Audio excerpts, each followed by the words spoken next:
G'day folks, Stephen Barker here from Vintage Restorations Australia.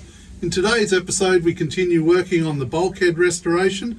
John talks us through the restoration of the drive shafts, and we also continue discussions about how we're going to connect the electric motor to the transfer case. There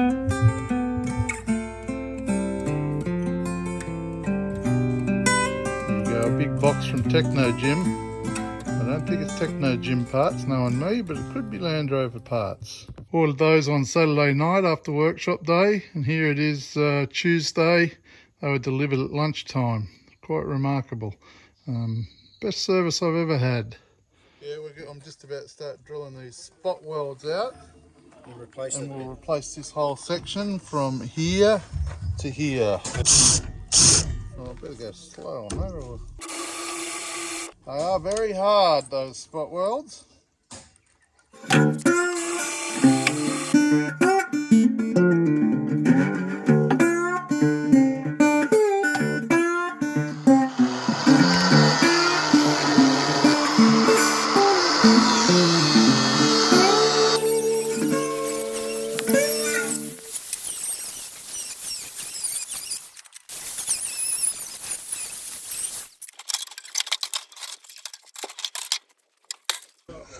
How are we going to undo spot welds? Just drill through them again? Just drill through them, same as I did on the back there. Just drill the spot welds out. Fill all the holes in. All we get is spot weld back through them. Yeah. I've never done spot welding, so well, I know the principle. It's just going in one spot. It's pretty straightforward, Steve. It's like a normal weld, but you're not going anywhere. It's in one spot. Oh, they clamped it. Yeah, well, that was the... Yeah. Yeah. We just do it with the MIG. What, a zoom one? We'll just go, give it a second, couple of seconds on one spot. Oh, right. We also need to maintain the body panel bits. So we need this bit off, because that's going to key into here. We're going to keep that. I'm going to unpick this.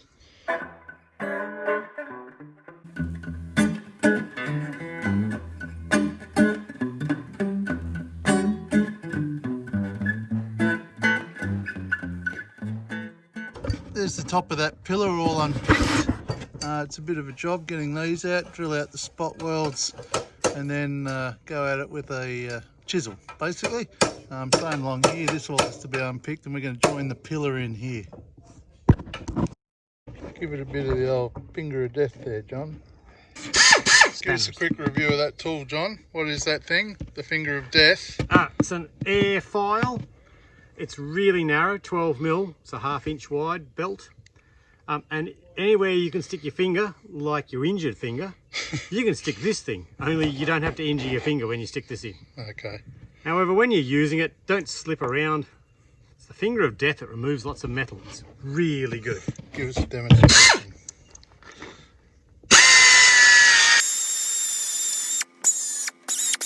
Hearing protection, always put it on. Yeah.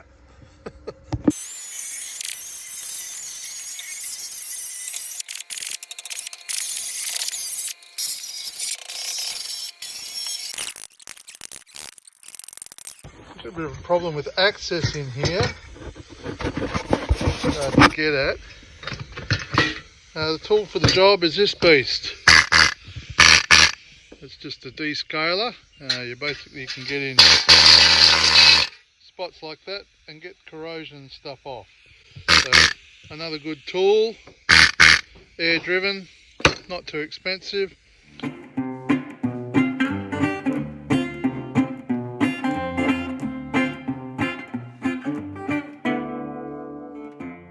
Jigsaw puzzle.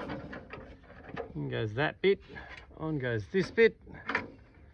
We've got some interference down this corner here. It won't go far enough up to match the old panel.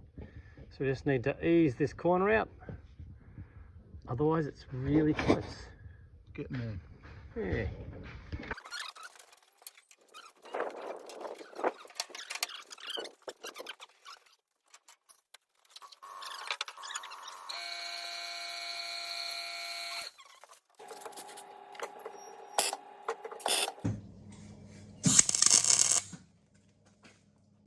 bit lumpy and dirty, but I think I went out with a girl like that once. a friend of mine had a girlfriend called DA, Dirty Agnes. Was that dirty, or was she? Do I want to know why?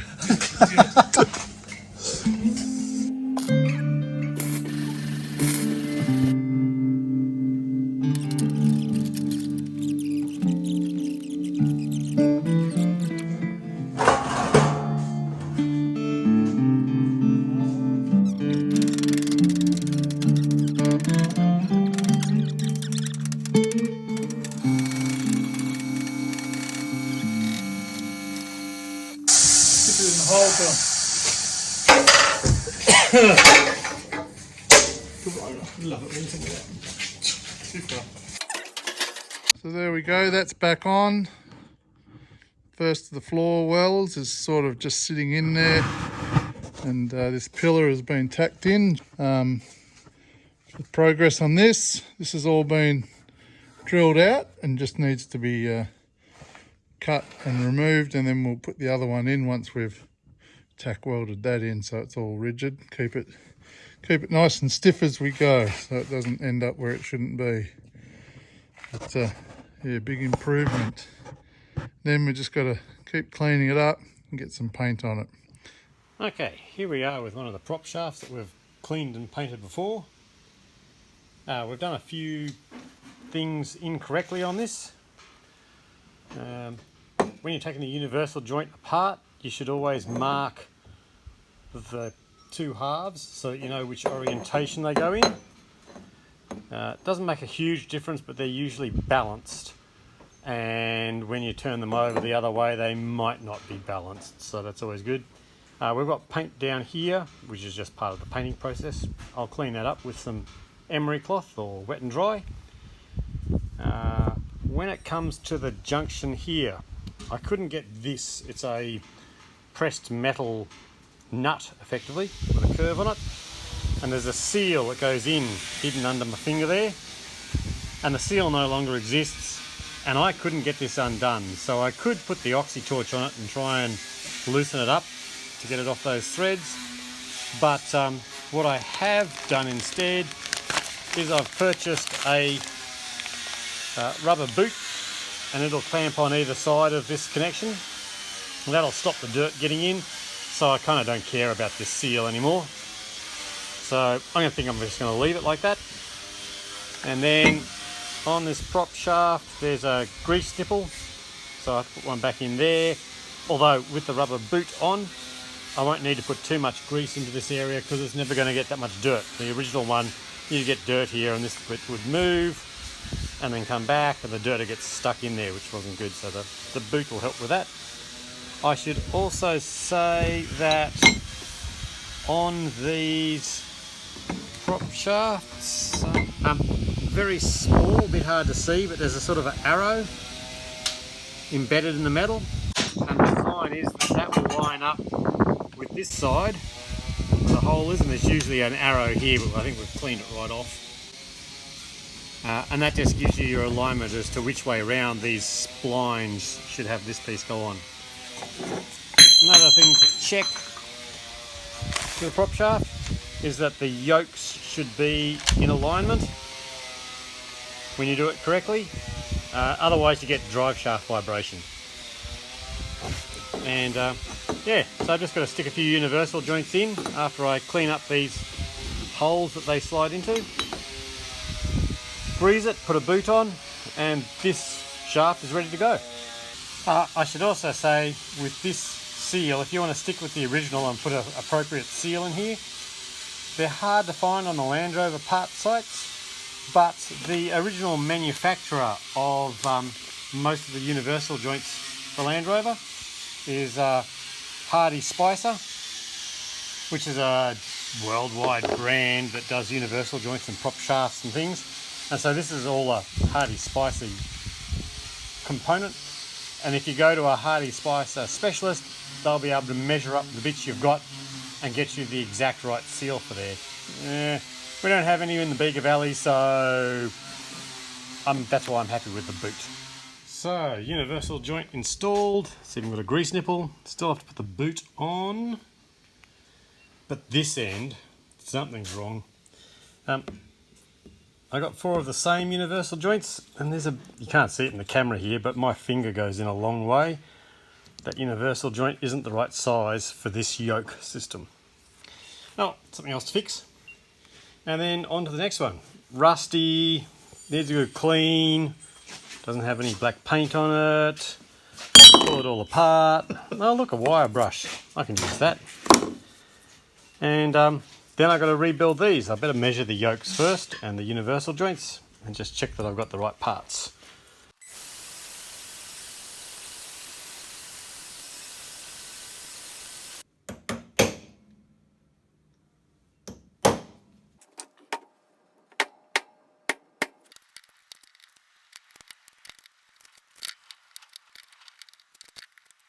It's newly upgraded, air-driven thing. Give it a go, Steve-o. It's a bit easier than cranking the handle, isn't it?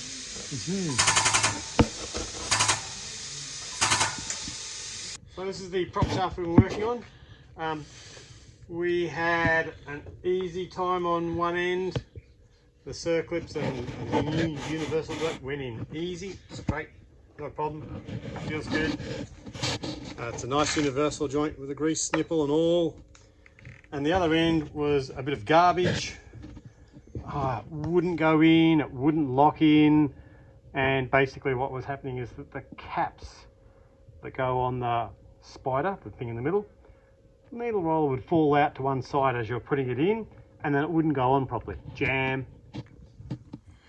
Pain in the butt. But, yeah, that's like, take it apart, put the needle back in the right place, put it back together again carefully with a bit more grease so it sticks in there. And done. Let's put a bellow on there, rubber bellow, bit of grease, prop shaft, ready to go. Put it in the car. Put it in the car. On the transfer case. The transfer case has this bit of the gearbox sticking into it. Yes. And we need this. Yes. Do we need the actual gears or just the spline and the bearings, or? This holds a piece, so we need that to be supported. Okay. And this gear drives one of the transfer gears. So your high-low range. And there's your selector for your high-low range. Yeah. Oh, dirty. Anyway, so if we put the electric motor into the PTO, which is the other end of this shaft, we still need this bit. The cheapest, easiest way is to keep the gearbox, gut it, and have just this shaft. And it's just there to support this end. Or we could put the electric motor on this side. I like that idea. And let's see, there's a group called Advanced Adapters, and they do adapters for Land Rovers to other gearboxes. Are they a Canadian mob or something? Where are they? US or Canada. So the transfer box in the Land Rover is pretty bulletproof. It's nice and strong. The gearbox has real troubles. The teeth are quite small. And so they make this little alloy bit here. And that's straight on the transfer? And that bolts onto the transfer case, and they have a dummy shaft. Let me get another photo. That's their dummy shaft that they make, which does all the bits at this end that we want going into the transfer case. And this bottom end has the adapter for the next gearbox, which in our case would be the adapter for the electric motor. Yeah. And the shaft that's inside the gearbox looks like this. Second most expensive part in the gearbox, $650 US. Yeah, no. Anyway, yeah, we can get this, cut it off with an angle grinder. Does that make you shiver? Yeah. And just machine this a little bit because we've got a lathe. Yeah. And we'd have the adapter on the end of that. That'll be so this is an existing part that's in there? That's this shaft on the very end here. Yeah. That's the tip of it there. The tip of the iceberg, It goes in there. And then their shaft, what are we looking at? Goes in here. So that's where we'd put our shaft, and we have to just make this piece. Yeah, that's not so and hard. 2 ball bearing races. Oh, I'm looking forward to this because I'm starting to build a foundry so we can cast aluminium. I knew that was coming. And spin that on the lathe. So yeah, they sell a kit to go on gearboxes. It's $500 and something dollars. What's that for? An overdrive or? No, this is to adapt it to a like a GM 400 or a big American gearbox, motor. Truck gearbox, and put a V8 on it. Yeah. Because they say the transfer case is rock solid, but the gearbox in the Land Rover is a little bit underpowered, especially when you overpower it with a big V8. So make this adapter. Well, we're going the opposite way. We're going to probably underpower with a little DC motor. But that's okay. Yeah. So, Well, that all sounds pretty plausible. worth thinking about. Anyway. So what's the total spend on that, you reckon? We have to buy 2 ball bearing races. So their kit, we'll make this piece. We'll fabricate that from the existing gearbox shaft. We need an adapter on the end to go onto the electric motor, which we'll get. If it's a forklift electric motor, we'll pull the gearbox apart on it and steal its components and just join the two together. Somehow. So we need to buy 2 ball bearings and a oil seal. And that's... What's this plate? Is that an alloy or aluminium? Yeah. Yep. So they cast and machine that, and we just do the same thing. You want to cast it? Yeah, I do. Dear. Been working away at getting this clean. It's getting there. Removing all the dodgy silicone and gaskets and things. What do you got there, John? Brackets. Because before I get too carried away, I want to stick it in the car and have a good think about our motor position. Yes. Always good to dummy things up and check them visually and get your head around it. I keep flitting between having it there in the bell housing and having it back here tucked away. Yeah. Well, I reckon that get it in place, have a look, and that'll help us firm up our ideas. Certainly going on to the rear of the PTO is a bit easier. I don't think it's a biggie to drop it out of here, especially with this removable cross member that we put in. Yeah. We could just drop the whole lot out, Transfer, motor, everything, just drop it out. It's kind of easy enough to get to. Do you remember which way these go around? Pass.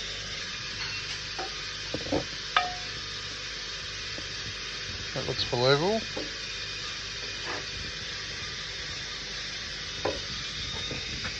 Bit of hereish, I think. Yeah, it's about there somewhere. That motor might not fit behind there. Yeah. Well, that's why we're going to dummy it up and have a look. Yeah. Get the prop shafts in because they're almost complete. Alright. There's too many options. As in 1, 2, 2. Yep. Workshop Wall of Fame is up and running. We've got Stu up there, who's our first patron, and of course this week Johnny Cornell gets an honourable mention for signing on as a workshop manager. So thank you, Johnny. We really appreciate your support. It goes a long way to helping us. Thanks, mate. That's pretty much it for this week. We hope you enjoyed that. We're going to get a bit of a flow on with the car in the next few weeks because we've got a bit of finance coming back now that I'm back to work and doing some other bits and pieces. So stay tuned and we hope to see you next week. So till then, take care of yourselves and be kind to each other. We've got a new addition to the workshop this week. This little terror, she's a little fawn kelpie. Her name is Barker. She doesn't like sitting still. She's going to be my little workshop helper. Old dog Marley, she's going all right, but she's getting on. So this is just succession planning in the workshop dog department. You Grizzler? She's a beauty.